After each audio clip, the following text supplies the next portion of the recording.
Fort Ashby, a small town in the hills of West Virginia, is poor and entirely unremarkable, but for one thing. One of the most notorious women in America lives here, Lindy England. America sees me as this, like, villain, this monster, because I was in a photograph for, like, a split second at a time. Her hair is graying at just 26 years old. No wonder. She's already managed to help define a war and shame a superpower. She hates going out in public at all now, but agreed to meet us in this local bar. Do you get recognized a lot when you go out in public? Yep. Yeah, people look at me. I mean, I'm used to it by now. After, what, 5 years or something? People notice me, they look, they whisper. Have you had any threats? Not recently. Yeah, I mean, when all this started, yeah. They sent it home here to my family. And it was like they told my mom that she ought to just shoot herself for raising someone like me. Abu Ghraib is a place saturated with death and torture. Under Saddam Hussein, the gallows here worked by day and night. It was into this graveyard of thousands of souls that Lindy England came in 2003, a fresh-faced 20-year-old. She says American soldiers were already abusing the detainees when she got there. We were just like, what the hell's going on? You know, we'd never seen this type of stuff before. We did question it, and what we got in return was, yeah, this needs to be done. Yeah, you just do whatever they say. Lindy was not meant to be in the so-called detainee hard site. Her job was administrative, but she'd go there during the night shifts to see her boyfriend, Corporal Charles Grainer.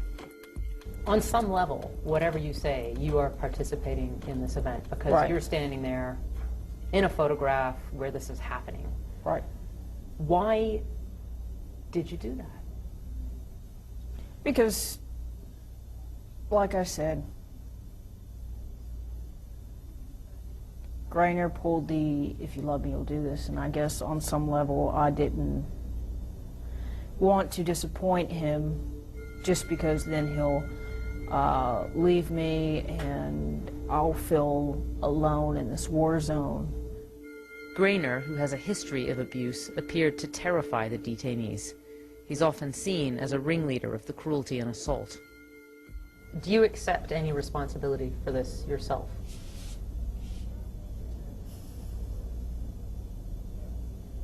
Yeah, because I was dumb enough to be there. This photo of you holding Gus, I think was your nickname for him, on this leash. What is your view, your personal view, about stripping people naked and degrading them? Do you think that that's an acceptable thing to do to, as you put it, soften up detainees? Do you think that's okay? Compared to what they would do to us, that's like nothing compared. Because if you think about it, I mean, at the same time, they were cutting our guys' heads off and burning their bodies and dragging them through the streets of Baghdad and hanging them off bridges. And this, you know, this happens at colleges and dorm rooms or whatever here in the U.S. all the time. Or even, maybe not this picture, but similar humiliation tactics and physical exertion. You know, everybody goes through that type of stuff in boot camp in the military. These were, you know, people who were caught in bar brawls. They were regular prisoners, most of them. So I ask you again, do you think it's okay to strip people naked and to degrade them?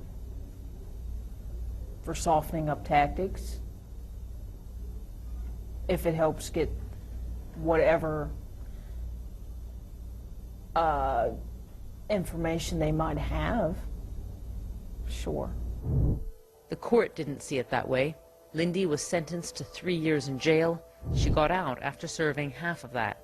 Grainer is still serving a 10-year sentence. In spite of fresh assertions that the former Secretary of Defense, Donald Rumsfeld, was responsible for abuses across American military bases, no one more senior has yet been charged. A lot of people want to know is what you're really like. Well, I'm a pretty nice, generous person if you talk to anybody. I mean, if you needed the shirt off my back, I'd give it to you. Now she's on antidepressants, and she says no one will employ her. What she lives for is Carter, her 5-year-old son. The boy's father is Grainer. Lindy had to leave her child with her mother while she was in jail. His childhood innocence won't last long, because soon he'll start asking questions. I have all the newspapers and stuff. My mom said we could do a scrapbook, but really don't know. Do you have any shame for your role in this?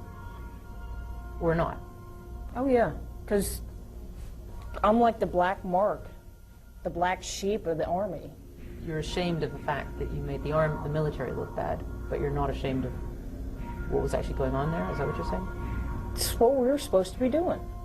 We did what we were told to do. I don't feel bad about that.